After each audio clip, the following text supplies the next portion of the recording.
다 함께 사도신경 하심으로 2021년 2월 15일 월요일 온라인 새벽 기도에 하나님께 올려드리겠습니다.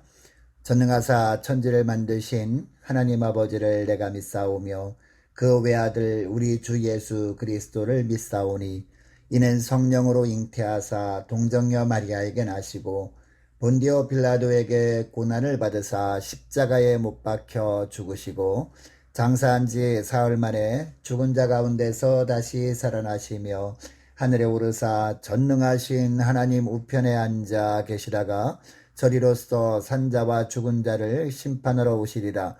성령을 믿사오며 거룩한 공회와 성도가 서로 교통하는 것과 죄를 사하여 주시는 것과 몸이 다시 사는 것과 영원히 사는 것을 믿사옵나이다. 아멘. 찬송가 552장 찬송하시겠습니다.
하나님 아버지 감사합니다. 오늘도 새날을 저희들에게 허락하시고 말씀을 통해서 주님께서 이끄신 대로 순종할 수 있도록 은총 내려주심을 감사합니다.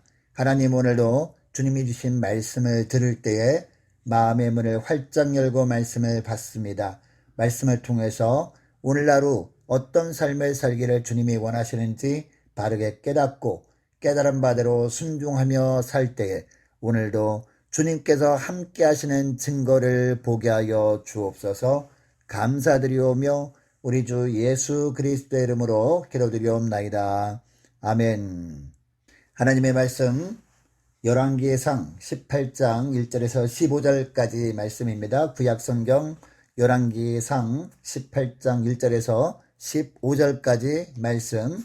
자, 우리 함께 합독하시겠습니다. 많은 날이 지나고 제3년에 여호와의 말씀이 엘리야에게 임하여 이르시되 너는 가서 아합에게 보이라. 내가 비를 지면에 내리리라. 엘리야가 아합에게 보이려고 가니 그때에 사마리아에 기근이 심하였더라. 아합이 왕궁 맡은 자 오바댜를 불렀으니 이 오바댜는 여호와를 지극히 경외하는 자라. 이세벨이 여호와의 선지자들을 멸할 때에 오바댜가 선지자 100명을 가지고 50명씩 굴에 숨기고 떡과 물을 먹였더라. 아합이 오바댜에게 이르되 이 땅의 모든 물 근원과 모든 내로 가자. 혹시 꼴을 얻으리라. 그리하면 말과 노새를 살리리니 짐승을 다 잃지 않게 되리라 하고, 두 사람이 두루 다닐 땅을 나누어 아합은 홀로 이 길로 가고 오바댜는 홀로 저 길로 가니라. 오바댜가 길에 있을 때에 엘리야가 그를 만난지라. 그가 알아보고 엎드려 말하되 내 주 엘리야여 당신이시니까? 그가 그에게 대답하되 그러하다. 가서 내 주에게 말하기를 엘리야가 여기 있다 하라. 이르되 내가 무슨 죄를 범하였기에 당신이 당신의 종을 아합의 손에 넘겨 죽이게 하려 하시나이까?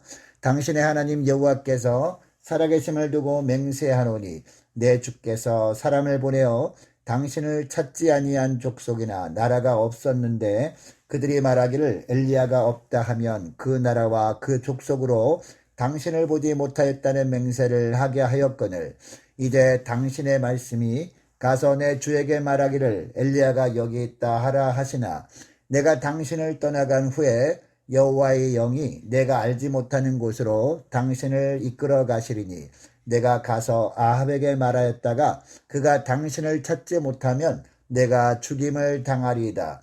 당신의 종은 어려서부터 여호와를 경외하는 자라.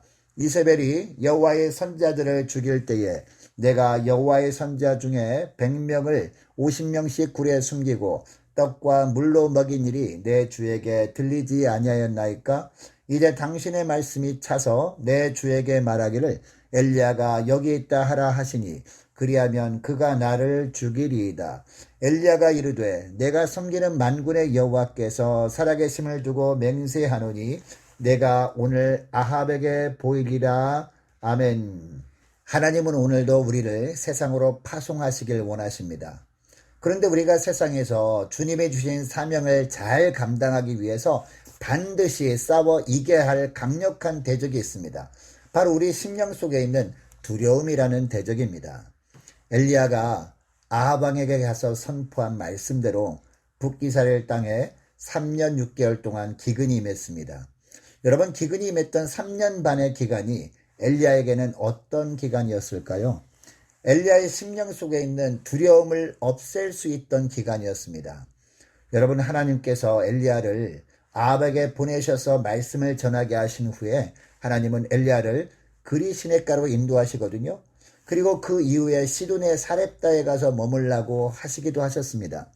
여러분, 엘리야가 그리 시냇가에 순종해서 갔을 때 하나님은 까마귀를 통해서 아침 저녁으로 떡과 고기를 먹이시잖아요. 그리고 그것으로 끝내는 것이 아니었습니다. 시돈 땅 사렙다로 순종해서 갔을 때는 너무나 가난했던 사렙다 과부를 통해 먹을 것을 공급받게 하셨습니다. 당시 과부에게는 가루 조금과 기름 조금밖에 없었습니다. 떡 하나 겨우 만들 정도였습니다. 그래서 마지막으로 떡을 하나 만들어서 아들과 나눠 먹고 죽으려고 하던 참이었습니다. 그런데도 엘리야는 과부에게 먹을 것을 원합니다. 하나님께서 하신 말씀이 있었기 때문이었습니다. 그런데 과부가 순종했더니 어떻게 되었습니까? 기적이 일어났습니다. 기근이 끝날 때까지 가루와 기름이 끊어지지 않게 되었던 것입니다. 여러분, 이 기적은 사실 엘리야를 위해 주신 기적이었습니다. 하나님께서 엘리야에게 순종해서 가기만 하면 하나님께서 먹여서 살리실 것임을 보여주신 것이었습니다. 그러니까 먹을 것, 마실 것에 대한 두려움을 없애주신 것이었습니다. 순종할 때 찾아오는 어려움 때문에 두려워할 필요가 전혀 없다는 것을 알게 하셨던 겁니다. 그리고 기근이 임했던 3년 6개월이 아합 왕과 이스라엘 백성들에게는 어떤 기간이었을까요? 그동안 아합이 하나님 대신 섬기고 있던 바알은 비 한 방울도 내리게 하지 못하는 무능력한 거짓 신임을 깨닫게 되는 기간이었습니다. 여러분, 3년 반이면 아합 왕뿐만 아니라 모든 일반 백성들에게도 이 사실을 실제로 보여줄 수 있는 충분한 기간이었습니다. 극심한 기근을 통해서 아합이 섬기는 바알이 얼마나 무익하고 거짓된 신인지를 드러내신 겁니다. 이제 3년 6개월이 지났으니까 이제는 하나님께서 비를 내리심으로 말미암아 백성들로 하여금 하나님만이 우주와 자연 질서를 지배하시는 참신이심을 분명하게 알게 하길 원하셨습니다. 그래서 1절에 보니까 사렙다 과부의 집에 머물고 있었던 엘리야에게 어느 날 하나님께서 다시 명령하십니다. 가서 이제는 아합에게 보이라는 겁니다. 아합에게 가서 하나님이 이제는 비를 내릴 것이라는 말씀을 전하라는 것입니다. 엘리야는 하나님의 명령에 순종해서 아합에게 갑니다. 여러분, 간혹 보면 하나님께서 우리에게도 일정 기간 고난이라는 훈련의 시기를 지나게 하실 때가 있습니다. 너무 힘들어서 꼭 오늘 본문에 나오는 3년 6개월의 기근을 만난 것과 같은 고통의 시간처럼 느껴지기도 합니다. 그런데 고난의 터널에 들어갈 때는 살 수 없을 것처럼 생각합니다. 그런데 막상 훈련 시기를 지나는 순간순간들을 돌아볼 때 깨닫게 되는 것이 무엇입니까? 그때마다 하나님께서 필요를 채워주셔서 살게 되었음을 알게 된다는 겁니다. 그리고 순종의 길을 가기만 하면 앞날에 대해 두려워할 필요가 전혀 없다는 것도 깨닫게 됩니다. 여러분, 이것을 보면 하나님께서 간혹 우리에게 고난의 기간을 지내게 하시는 것은 미래에 대한 막연한 두려움을 없애주시는 기간이라는 것을 알게 됩니다. 결국 하나님의 때에 다시 부르시고 주님의 일을 맡겨주시는 우리 하나님이심을 믿으시기 바랍니다. 이것을 기억하시고 여러분, 어떤 시련을 만나도 하나님의 두려움을 없애주시는 훈련 과정임을 기억하고 지혜롭게 그 시기를 지나면서 주님이 다시 부르실 때 담대하게 순종의 길로 나아가는 저와 여러분 되시기를 주의 이름으로 축복합니다. 계속해서 3절부터 보니까 오바댜라는 사람이 나옵니다. 당시 아합은 하나님 앞에서 가장 패역하고 불경건한 왕이었습니다. 그런데 신하 중에 왕국 맡은 자 오바댜가 있었는데 그는 하나님을 경외하는 경건한 믿음의 사람이었다라고 하고 있습니다.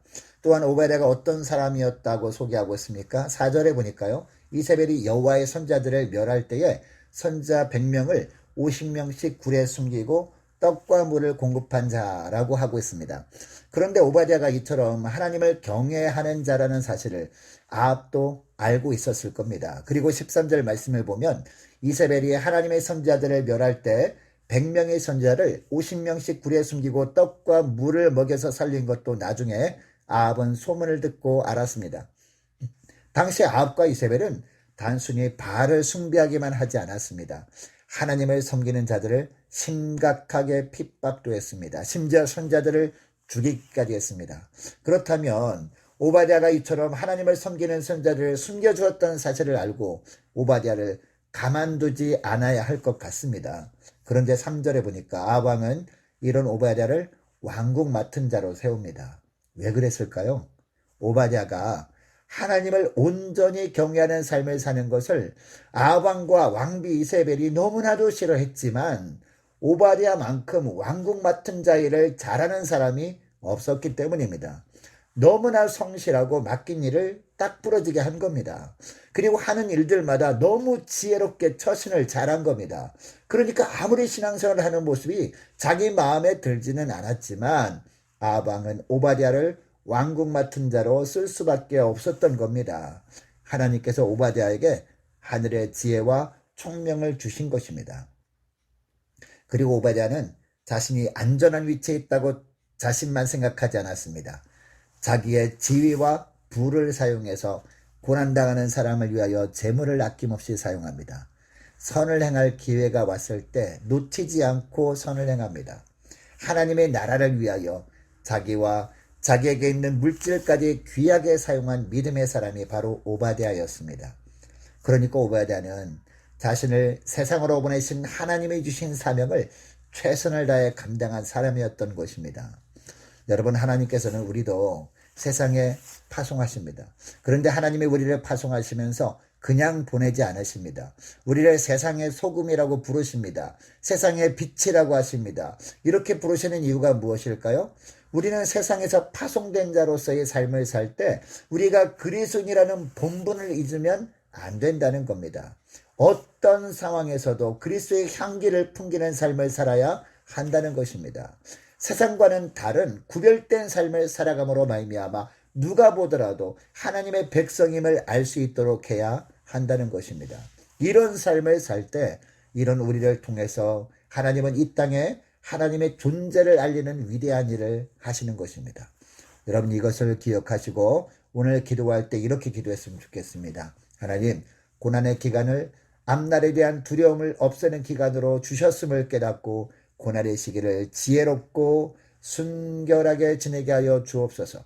세상에 파송받은 하나님의 자녀로서 빛과 소금 역할을 잘 감당케 하옵소서. 세상에서 그리스도인으로서 구별된 삶을 살아갈 때 하나님이 주신 지혜와 총명으로 모든 일을 감당할 때 하나님의 함께 하심을 세상에 보여주며 살게 하시고 세상에서 주님이 주신 것들을 통해 하나님의 나라를 위해 헌신하며 살게 하여 주옵소서. 간절히 기도하는 저와 여러분 되시기를 축복합니다. 계속 이어서 기도할 것은 김경자 권사님과 박미경 권사님이 빠른 회복을 위해서 은혜 가운데 건강하게 잘 퇴원하실 수 있도록 기도해 주시기 바라고, 자가격리 중인 가정을 지켜주시도록 함께 기도하길 원하고요. 어려울수록 더욱 사랑으로 연합하는 함께 가는 교회 되게 주옵소서. 함께 기도하길 원합니다. 다른 많은 하늘들도 있습니다. 위에서 기도해 주시기 바라고요. 취업을 앞둔 청년들과 고3 올라가는 학생들, 선교사님들과 나라 민족을 위해서, 그리고 각 가정의 기도 제목을 놓고 우리 함께 기도하기를 원합니다. 자, 기도하시겠습니다.